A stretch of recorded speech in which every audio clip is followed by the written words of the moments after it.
Kapinubenta ka bagong pusa nga pawikan ang gibuhian sa kadagatan sa Dipolog City sa Zamboanga del Norte.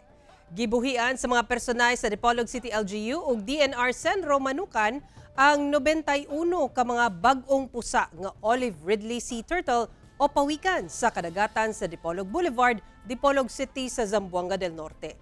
Matod sa Dipolog City LGU, napalga nila kini nga itlog pa lang sa baybayon sa Dipolog Boulevard niadtong milabay nga bulan. Gani aron masiguro nga taas ang hatching rate sa mga pawikan una buhian, gikordon ang gikahimutangan niini.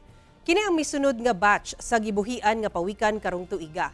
Una nang gibuhian ang anaa sa 118 ka mga pawikan niadtong January 15. Giawhag sa DNR ang katawhan ilabi na katong namuyo duol sa kabaybayunan nga i-report ngadto sa ilang buhatan ugaling makakita og mga itlog sa pawikan aron luwas kini nga mabantayan una buhian.